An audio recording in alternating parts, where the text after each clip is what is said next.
Salut, bonjour, and welcome to episode 11 of Francofille Knits, a creative podcast. My name is Devin, and you can find me on Instagram and Ravelry at bdevin, and now on ELLO, as Francofille Knits. This is my podcast where I document my knitting, spinning, designing, and general craftiness. Thank you so much for coming and spending a little bit of time with me while I chat with you guys. Thank you especially to all of my new viewers. There are a lot of new viewers now. I think I'm up to almost 200, just over 200 subscribers, which is kind of mind-blowing to me. I can't believe it. So I'm flattered. Thank you. And of course, thank you to all of my returning viewers. Yeah, I'm kind of blown away by, I don't know, this community. You guys make me feel so incredibly special. I really, thank you. I'm not very eloquent when it comes to this, as I'm sure you guys have realized by now, but thank you. It really does just mean the world to me. Before I get any more sappy and emotional about that, I'm thinking I'm gonna try updating video production isn't quite right, the production quality, I guess, of my podcasts. I'm gonna try doing like the little segment breaks and things like that, try and keep myself more organized and on schedule. I'm gonna try that with this episode and maybe episode 12 and 13 too. If you like it, let me know. That's what the Ravelry group is for. Definitely give me your feedback. If you don't like it, definitely let me know that too. If you feel that it's making things feel forced or awkward or something like that, let me know. Tea today, not been feeling great, so it's just a plain black tea. I don't even remember what brand it was, just something simple. I need a little caffeine, but nothing crazy, so.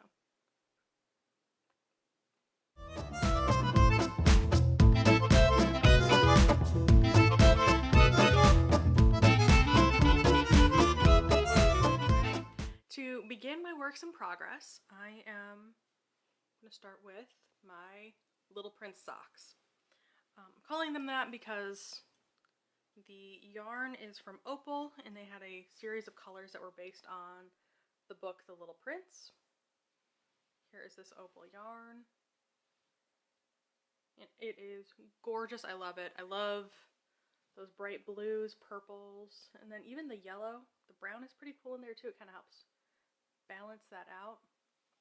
And it is currently living in my yarn bowl and not in a project bag because I've been working on it a lot recently. You guys have seen this one a couple times, but not in its current state. I got really fed up with it about 2 nights ago. And I'll show you where I'm at now before I start getting into all that. Alright, if you remember this sock at all, you'll remember that it had a sort of a knit pearl stitch motif going on with it, and now clearly that is 100% stockinette. The pattern thing I was doing before with it was just looking a little too muddy for me, and I didn't like the fabric I was getting out of it. It was just feeling a little bit loosey-goosey, and I just wasn't feeling knitting on it. So I decided to rip it out to the ribbing and then just restart in stockinette. Honestly, it's been flying. I think I did all of this yesterday, right? I'm still doing a fish lips kiss heel, and with a reinforced slip stitch heel with it as well, which I think I mentioned last time I talked about this sock a couple weeks ago. And yeah, the idea for doing the reinforced slip stitch fish lips kiss heel, I don't know if you can tell on the inside what that looks like. I'd show you the back of it. I guess I can, but I mean, you can't really see it quite so well. A little bit. But anyway, the idea for this came from Mina of the Knitting Expat podcast. She showed that she had done something like that on a couple of her January Sockathon socks. And Nina actually was really sweet and left me a comment a couple weeks ago when I was talking about it, just as a heads up, saying that when she found that when she was doing it this way, the sock got a little bit tight across the instep, and so she suggested adding a couple steps on the instep side just to alleviate that. So I did. I don't know if you can see that there, but I've added 2 stitches on either side, just kind of at the beginning of the heel, and then one right about maybe 3 or 4 rows before I actually start the it's not really turning the heel, but the actual heel portion of the fish lips, because heel, if you've knit this kind of heel before, you know what I'm talking about. I don't want to say too much. It is a paid pattern, and a really good paid pattern, and it's only $1, so yeah, I don't want to give any trade secrets away, but yeah, so I'm really enjoying how these are knitting up, and I think I'm gonna end up with a final product that I'm a lot happier with than I was before. So yep, like I said, it's the opal yarn, one of the Little Prince colorways, and I'm knitting these on double pointed needles. These are Knit Picks wooden DPNs. You can see they're fairly pointy for wooden DPNs, and I believe they're a size 2. As I'm looking at this sock, the other thing that I wanted to mention, since I ripped it out and I'm starting over, I don't feel bad putting this into a knit along now. I am going to submit this as part of Candace of Pin Feather and Pearls. The cats are awake and running around and being nuts. Sorry about that. Anyway, Candace of Pin Feathers and Pearls is running a stripy socks cow, which I think is going until April 15th. But yeah, I'd say this qualifies as a stripy sock. And now that I've recast it on and am now within the start date, I think I feel okay submitting it as part of that. So, plus I really, really love Candace and her podcast, and gotta support a fellow Ravenclaw, right? There's been a lot of talk about Harry Potter houses and things like that, what with all the various Harry Potter knit-alongs that have been going on over the last couple months. I know the O'Loops girls had a Harry Potter knit-along. Obviously, KT of Inside Number 23 has one going on now, and I believe... Oh, I just lost it. Oh,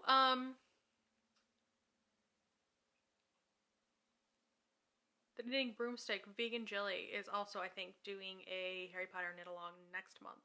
So, yeah, everybody's talking about what houses they've been sorted into, and I am 100% a Ravenclaw. There was never any doubt in my mind. And I was always bummed reading through the books that Ravenclaw never got more attention, but huge tangent. Anyway, stripy socks participating in Candace's cow. Candace also a Ravenclaw. Ravenclaws unite, guys. Yeah, so these are just living in my yarn bowl out on my coffee table. Next whip that has gotten a lot of love and attention recently, let's see here, is, yes, sorry, I'm looking at my notes making sure I'm going in order. It's my Waiting for Rain shawl. Sorry, I ended in the middle of a row, almost at the end. I was knitting in public and ended up having to get up and do something before I actually finished my row. Part of me really just wants to sit and knit on this. I'm in love with this shawl. This design is by Sylvia Bobilvia, and I am knitting it along as part of a knit-along, here we go, organized by Kristen of the Yarngasm podcast. The knit-along is running from March 1st until May 1st, so it's a 2-month knit-along. I absolutely love this shawl. It is just such a fun pattern. The end product is just gorgeous. I'm kind of really excited to see how mine's going to turn out, because I'm doing a slightly modified, or I guess as Sylvia puts it, a hacked version of the pattern, because I'm doing stripes, as you can probably see in a second here. Sorry, almost done with this row. There we go. 2 more. 1, 2. There it is. Okay. Sorry about that, guys. There we go. Still needs a longer cable in order for you to really see what's going on, but at least it's not quite so trapped. You can see last time, I believe when I showed you this, I was just about to start this 3rd lace insert. And there it is. Show it a little closer. I can't wait to have this blocked out. I've seen a couple of the blocked ones so far, and I just love the way that lace opens up. I'm really enjoying the striping. As you can see, the stripes I've played around with a little bit. So between the 2nd and 3rd inserts of short row lace, I went a little bit more dense with the stripes, right? Just every other right side row. I think here between the 2nd and 3rd lace repeats, I'm going to go back to this striping pattern down here, right? And then I think I'm going to finish it up with the picot variation that's available in the Hacking the Waiting for Rain PDF. You guys know I'm all about a picot bind off. I don't know, there's just something about it. It's time consuming for sure, but I just really like the finished edge that it gives. I never used to like them. I thought they were a little bit fussy, but I apparently am embracing the fussiness. But yeah, so loving the pattern. You guys have heard me talk on and on and on about how much I love this pattern. And again, I'm knitting this out of Frabjous Fibers, the Cheshire Cat base, and then my 2 colors here are Goat's Beard and Cabbages and Kings. So I love the nod to Alice in Wonderland too. That was always one of my favorite books growing up. So just extra special for that reason. Yeah. I'm not going to make any promises about when that one's going to get finished, because while I would love to have it finished for next week, I know as soon as I actually say, yes, this will happen, it's not going to happen. So I'll finish it when I finish it. That's what I'm going to say. And then this one is living in one of my own project bags with my happy little owl buddy here. Yep. Cool. My last work in progress that I've been working on this week lives in my Hue Loco project bag, which I received from Nicole after I finished the test knit for her, or sample knit for her. And this is my Cozy Memory Blanket, which I think last week I may have referred to it as a Cozy Memory Coaster, because it was pretty small. It has grown to the size of a Cozy Memory laptop rug. Right, you can see I've got 12, yes, my math is right, 12 there, and I'm working on another one up here. There we go. And I'm in love with this.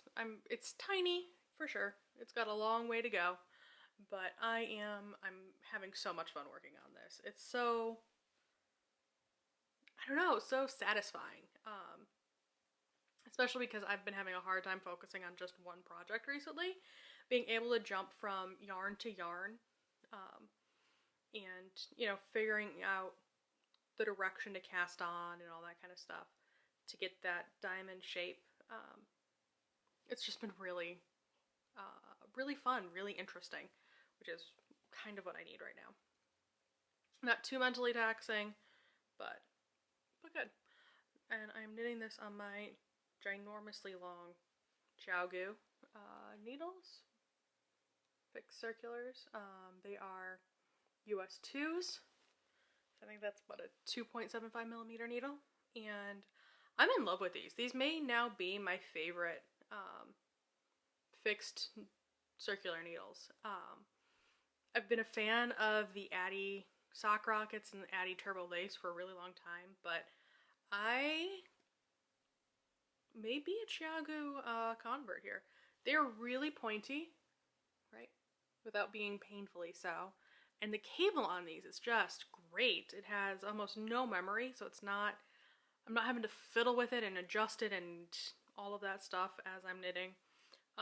It's definitely overkill for this project, but it's really fun, and it's probably part of why I'm enjoying knitting on this blanket so much, just because I love the needles that much. What else do I want to tell you about this? Guys, my memory is not good enough, even with my notes, to tell you exactly which every one of these squares is, or the order I added them in on. I don't even know. I feel bad. I know I've got some here that are from my Knitting Expat Swap. This one here and this one. And then the one I'm working on now, all are from that. This one I believe was from Allie of Get Lit and Knit when we had our little swap.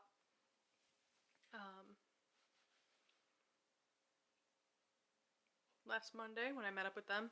I've got 2 Malabrigo sock in here that I've used in the last year. But yeah, just so much fun. One thing I do want to, I guess, fess up to, right, or point out, most of the time when people do these blankets, I feel like they have all of the miters going in the same direction, right? Which makes it really easy to just pick up and knit another square, another square, another square. Because I can't leave well enough alone. I'm doing the diamond shape motif thing here with the miters, and as you can tell, it's led to a couple problems, right? Because it means that as I'm knitting along, let's see, I'll show you on this side here. In order to get the shape that I want, I have to, yeah, this is a good example. On this corner, I'm going to have to cast on like 23, pick up 23, and then as I knit every row, I'm going to have to do some, I'm going to have to pick these up as I go, right? So I'm going to do probably a knit 2 together, something like that, with the last stitch of the row and then this edge here, right? Pick up on that selvage edge. Can you guys see that? Now, as I've gone through and been doing this, I've been working out the best way to go about doing that. What's going to give me this, the flattest seam, right? The most unobtrusive seam. This was my first attempt, and like many first attempts, my least favorite attempt. It's really, really bumpy. It doesn't lay very nice. Yeah, it's not pretty. Luckily, by the time the entire blanket is done, I'm not going to even notice it. It's going to be one of like 1,000 squares. So I'm not going to rip it out. I'm not going to futz with it or anything like that. It's a shame that it's 2 yarns that I actually really like. This one should look pretty familiar.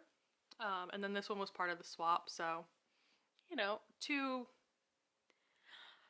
yarns that I like, but now that I'm thinking about it, I'm going to be probably a little bit sentimental about every yarn that I put in this thing. So that's perhaps unavoidable. But anyway, so yeah, that was attempt number 1. Where was attempt number 2? I'm like looking for the ugly seams. Attempt number 2 was somewhat better, right? But still not awesome, right? You can see on the back too, it's a little bit bumpy, not quite so pretty. Attempt number 3 though, I think I finally have this down, is this line here between the blue and the gray square here, right? It's much smoother, right? And it's much less obtrusive of a seam. So now that I finally have this down, I think I'm going to be really pleased with the final product. I just got to keep going. But yeah, so again, I've got my little sock progress keeper on there, which was also from Madeline from my expat swap. And yeah, just so cute. I love it. I'm just going to fold you back up. But yeah, I mean, this kind of project goes really quick, because let's think, like 2 weeks ago, right before spring break, I think I had a square and a half. Last week I think I had 6 or 7 squares, and now I'm up to 13. Like, it goes pretty quickly. I mean, and that's with me working on it maybe 1 or 2 days. like a week. Like I'll pick it up between other things. Or this week I was knitting on it in the car when we were driving back home. So that is everything that I've been actively knitting on this week. Let's move on to the next segment.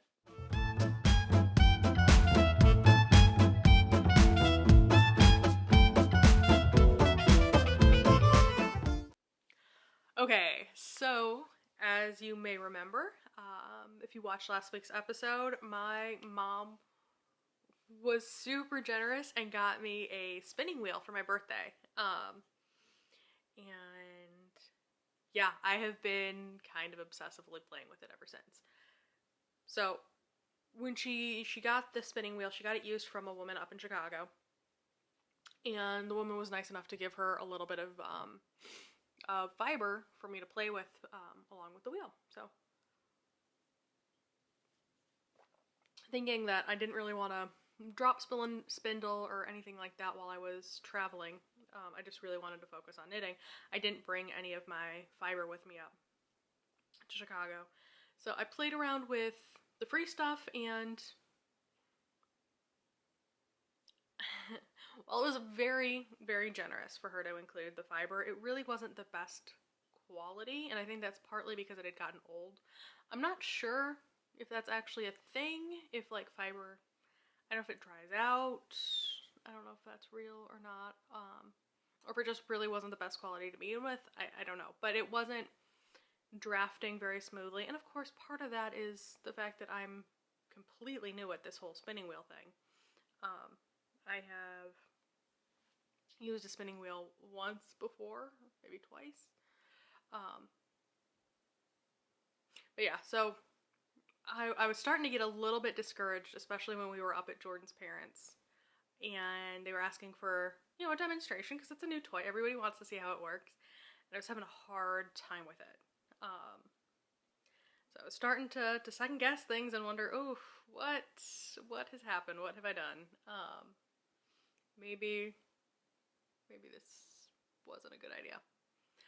But anyway, I got home on Monday morning, and like after taking care of everything that needed to get taken care of, sat down and pulled out that braid of Spotted Circus Superwash Merino that I had been working on with the drop spindle, and just kind of sat down and tried spinning that on the wheel, and it spun beautifully. It was great. I wasn't having any of the drafting issues that I was having with the free stuff. It was just so much fun. I think I sat down, and like the first time I spun on the drop spindle, I think I sat or with this fiber anyway, I probably spent a good 4 hours at least spinning. Probably actually not quite as long because it spins really, really quickly. But I finished up that, what was left of the braid, so it must have been close to 2 ounces of fiber. And you can see, let's see if you can see those singles. I'm actually pretty pleased with how even the singles are. You know, given the fact that it really is my first real time using a spinning wheel. Sorry, you can see that little tail there. I've got to figure out how I'm going to ply this. I think I'm going to try my hand at chain plying or Navajo plying. I was thinking about plying it with what I had already spun up on the drop spindle, but I realized as I was looking at both sets of singles that they're spun in the opposite direction. So unfortunately, I think that means I can't ply them together. This was spun clockwise, and the drop spindle I think was spun counterclockwise. So I'm not sure what I'll end up doing with it.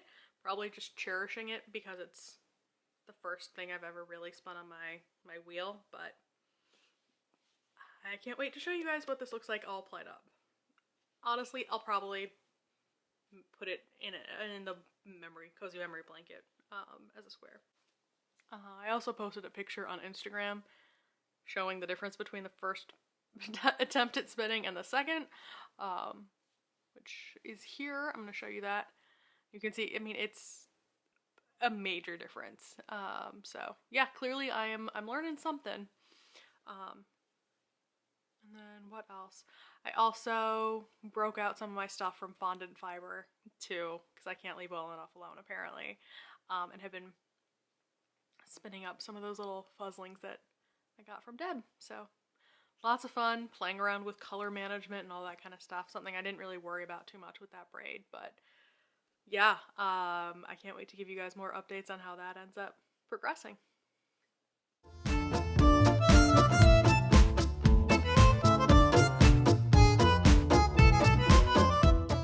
Alright, let's go over a couple announcements. First and foremost, as I mentioned last week, the ladies of Get Lit and Knit and I are co-hosting a knit along together for the month of April. We are calling this our Cameo Loco Cal because we are knitting the Cameo Shawl, which is a pattern by Paulina P. I'm going to put her information down here for you, using Hue Loco yarn.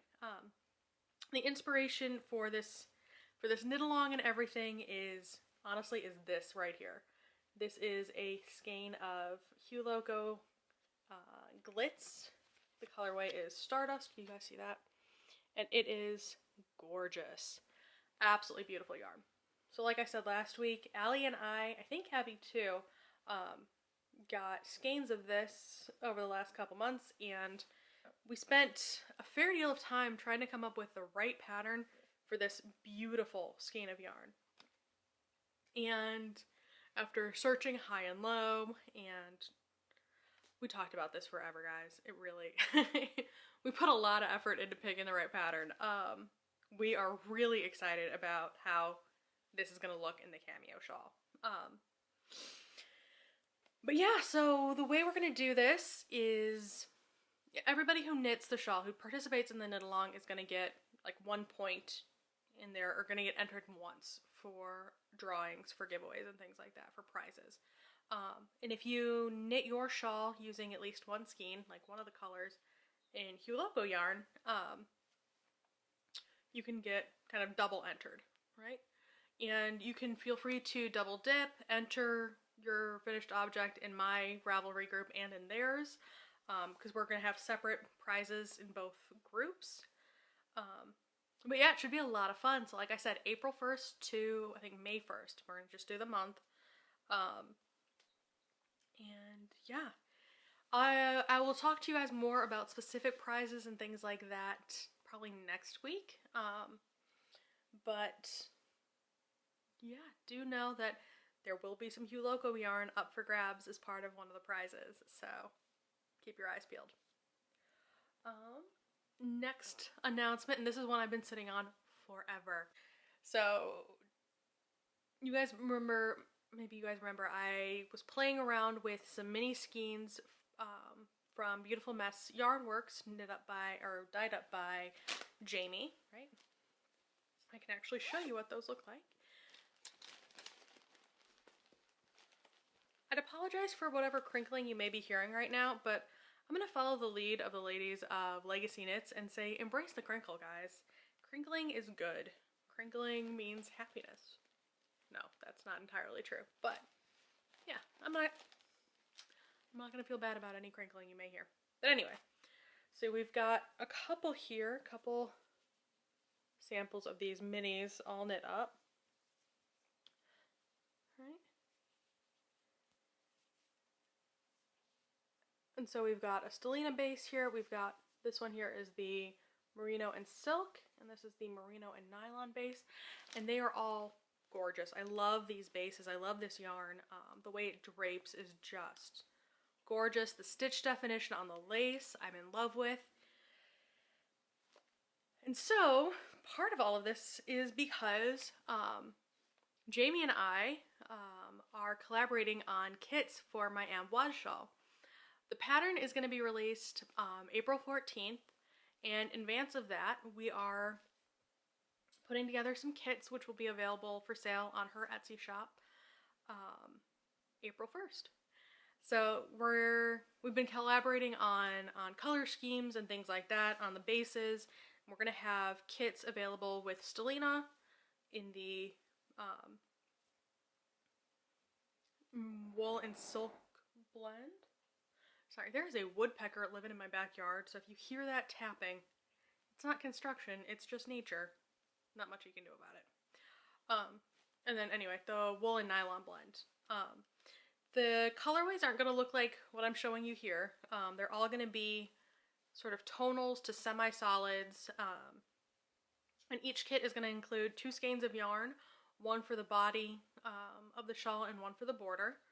And yeah, they're all going to come as well with a code for you guys to get the pattern on Ravelry once it's released.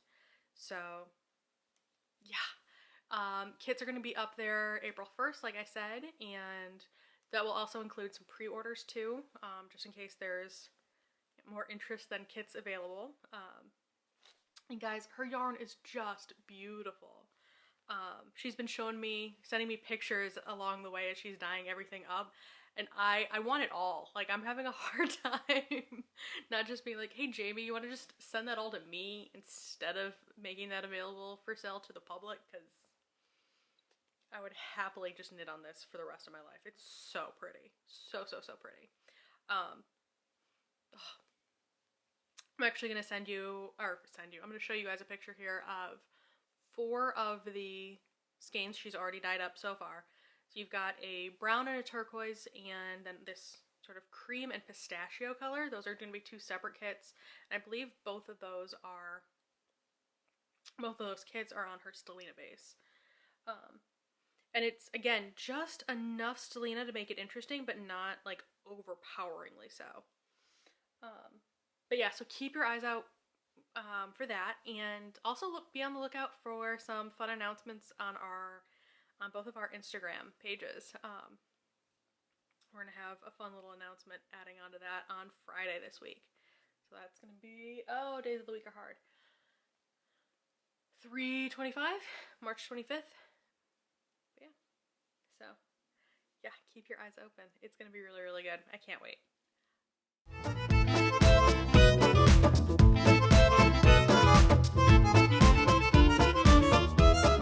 Alright, moving on to squishy mail, or recent acquisitions. All this has come in the mail, so always fun.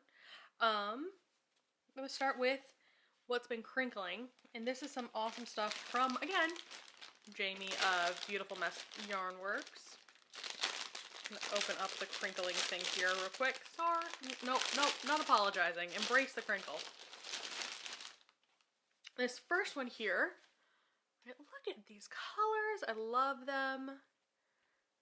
This is Jamie's, which base? This is the Merino and Silk blend, which is a fingering weight, and the colorway here is All the Feels. And again, I can tell you, because I've knit this yarn up, it is gorgeous. So excited about this. Love the packaging, love these colors, and I hope you guys are excited and love them too, because I am. This is going to be either a prize or a giveaway or something at some point. This is going to end up with one of you guys. Yeah, it's just, like I said, I am so incredibly touched by how generous you guys have been and all of your really kind words and feedback. So I saw this and just thought it was absolutely gorgeous, so I wanted to grab it for you guys.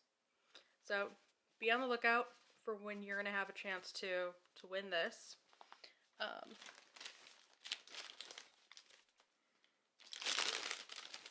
Putting it back in the crinkling, because again, it's going to be for one of you guys, so I want to make sure it stays nice and pristine. The other thing that I ordered for myself, because, you know, I gotta be a little bit selfish sometimes, is this gorgeous thing here. This is a Superwash Merino Nylon and Stellina blend. I don't know if you can see the Stellina in there, maybe? I can turn it a little and catch the light. Again, I love subtle Stellina yarns. There it is. You can kind of see it in there.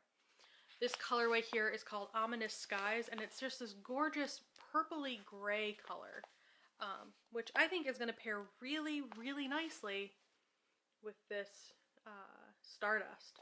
I'm doing these two as my cameo shawl for the knit along. Yeah, I can't wait. these are just going to be so gorgeous together. I know I'm going to get a ton of wear out of this shawl knit up in these two skeins. And plus, they're both just so soft. And just enough sparkle. Right, I mean, again, I'm not a really sparkly, glittery kind of person.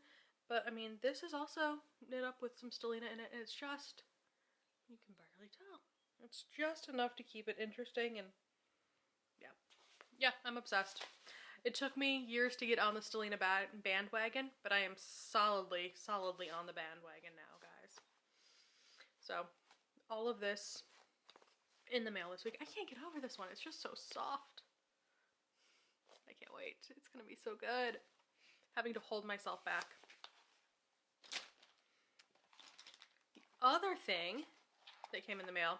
So, we were gone for a week, and I had the mail put on hold. The mailman was not very kind to my packages when he delivered them finally. But anyway, this is a set of minis from Shawls, which is by, she's Paper Dag on Instagram. I'm just going to open up the box here. Just this beautiful set of minis. These are going to be so good in my blanket. I can't wait. Hey, look at those. Such good colorways. So we've got, of course, now that I've taken them out of the box and played with them and mixed them up, I have no idea which one's which. The colorways, I'm just gonna guess, and it's gonna be wrong, so I'm not gonna guess. I'm full of lies today. Mermaid Secret, Take Me Home, Mariposa, Desire, and Angel Fire. I could guess which ones are which, but instead I'm just going to enjoy them and hold them. And again, super soft. These are on her Sugarloaf base, which is a light fingering, and it is 100% superwash merino. God, these colors are just great. I mean, even the one that looked almost like a solid green, let's see, I'm going to fold that up so you can see it a little better. Right, it's actually really interesting. It's just got like different depths of green. There's a little bit of blue in there too. This one's a little wild and crazy. And I really like. Look at that. It's the other thing, sorry, total tangent here, but this is the other thing I really like about the Cozy Memories blanket, because there are some beautiful yarn out there that I know I would never actually wear once it was knit up into a garment. Just because it's not my colors, or I don't like how they look on me or things like that. But doing something like the Cozy Memories blanket, I can actually knit these beautiful colors and enjoy them without feeling bad that they're just going to sit in the back of my closet, right? So, yay mini skeins. Sorry, these are beautiful, and I cannot wait to add them to my blanket. And now that I've shown them to you guys, I actually can. I almost dipped into these 2 nights ago because I couldn't wait, but it was good. Check me out. I get my 2 marshmallows.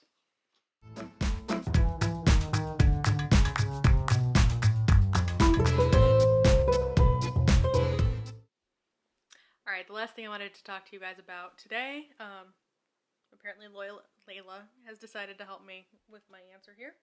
I got a question last week in the Ask Away thread in the Ravelry group, and this is from Cheryl. She had 2 questions. Oh, Miss Layla wants to help. First question was, how do you block your shawls? Your shawls always seem to block out so nicely. It made me curious about what kind of blocking techniques you use, specifically which blocking wires you use. Man, reading is hard today, guys. Sorry about that. So I thank you, first of all. I really appreciate that. And I gotta say, any success I have in knitting these days, or in not knitting, but in blocking, really comes from the blocking wires. That has really made all the difference in how my shawls end up. I have a set of blocking wires I think I got about 4 years ago maybe from Knit Picks. So I have no doubt that whatever you get off Knit Picks for blocking wires is going to be great. They're not flexible ones like some people have. I feel like I've heard other people talk about that, but mine are really just, they're straight. They really shouldn't be bent. They don't have like the memory to go back to a nice straight line afterwards. But for triangular shawls and things like that, they work beautifully. Let's see here. I'm gonna post a picture of one of mine blocking, but I'm also gonna talk about it in case I can't find it, just in case. All right, but usually I will do several wires for every shawl. So I'll usually run one wire from the tip to the center and maybe grab a couple more stitches past the center line. I'll do one on either side of the spine here.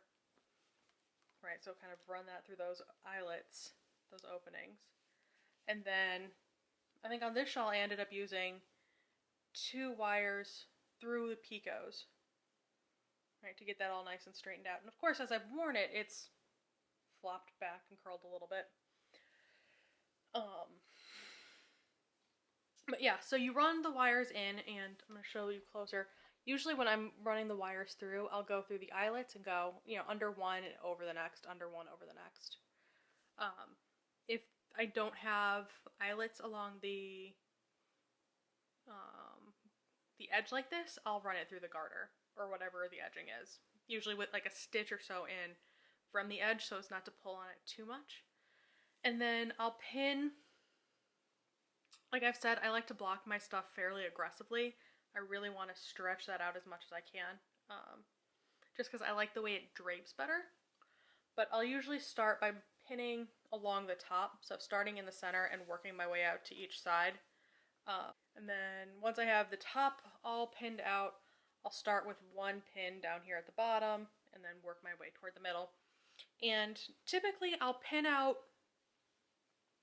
to get the aggressive blocking that I want, I will usually adjust where the pins are after I get it all pinned out, right? So I'll sort of get a preliminary shape that I like and then pull a little bit more and pin again, so it's stretched even more. Partly because little Miss Layla loves in the middle of the night to come through and pull up all of my pins. I like to think that it's her helping me. She knows that it's done. She wants to help get some of the pins out there for me. But it's probably just because she's a little twerp and wants to play with things while I'm sleeping. So yeah, so my shawls end up not getting pinned out as long as I would necessarily like them to. But also, I mean, there's going to be some, they're going to shrink back a little bit, regardless. But yeah, blocking wires really make all the difference in the world. And I like a really straight line across the top of my triangular shawls, which is why I work on pinning in the middle and pulling out. I think that helps kind of get rid of any little hump that you may get at that garter tab cast on. I mean, effectively, especially if you wear it like this, like I do, where that edge is really bunched up around your neck. You don't ever see it anyway, but it's a little thing. I know it's there. It makes me happy. The second question she had for me was, what made you decide to start designing shawls, and how difficult do you find the process of designing your own versus working from someone else's pattern? It's a really, really good question. I've been wanting to design my own shawls for a while, for a couple of years now. In part because I started messing around with shawl patterns I had already knit up once or twice by changing the weight of yarn I used to knit them up, or changing the cast on or the bind off, things like that. You know, adding another repeat of a motif or something like that. I've always really enjoyed knitting lace. I think it's kind of magical the way it works. And I don't know, I just remember having a lace knitting breakthrough at one point where I could actually start seeing and predicting how it was going to work, right? Once I figured out the different kinds of increases and decreases and how they laid differently and the way they could be manipulated, and started figuring out how to read knit lace, things that had already been knit up, and kind of being able to deconstruct how they had been knit just from looking at them, that kind of gave me the confidence to start designing my own stuff. As you guys know, the amboise shawl is my first real design that I'm really taking seriously. It's not just for myself, I'm actually going to put it out there in the world. which is kind of crazy, kind of fun. But yeah, it was also, you know, I'm sure we've all had this experience where we're looking for patterns on Ravelry and just nothing is quite the pattern we want. I think, was it Charlotte of B Charlie was just talking about this, like this last week on her podcast. She was looking for a sweater for her sister and just couldn't find a pattern she liked on Ravelry, so she's designing one for herself, and she's gonna release that on Ravelry as well. Sweaters for me are a little bit more intimidating. I'm not a sweater knitter, partially because I think I'm not a small woman, so it takes a lot of yarn to make me a sweater, so it's kind of a huge commitment for me. So yeah, the thought of doing all of that math and designing a sweater, it's not my strong suit there. It's not where I'm comfortable knitting. I feel like a sock pattern, a shawl pattern, I mean, even mittens or a hat, I would be way more comfortable designing that kind of stuff. So that's where I'm planning on starting, really. But yeah, so that's really where, or why I started designing. In terms of level of difficulty,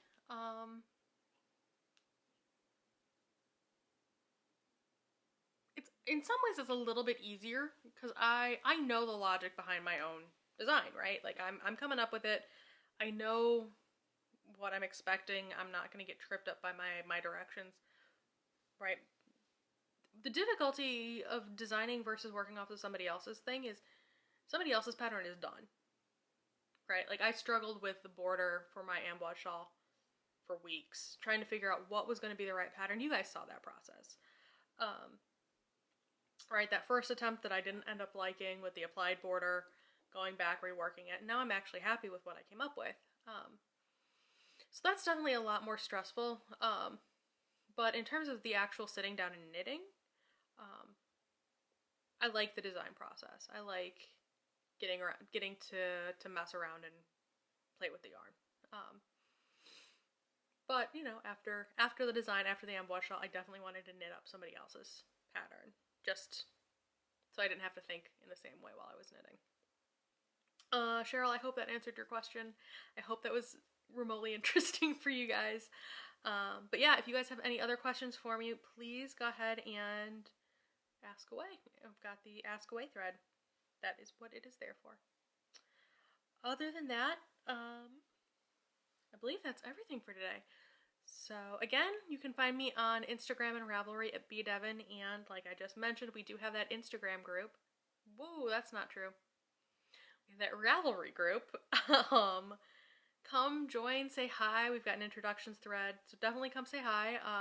It's also where I put all of my show notes, and I've started embedding the video from YouTube into the show notes, so you guys have that there if you want it. But yeah, I'm trying to think of what else. I think that's really basically everything. Look forward to that knit along, and keep your eyes peeled for announcements on Instagram on Friday, March, I think, 25th. Hopefully that date is correct. Thanks, guys.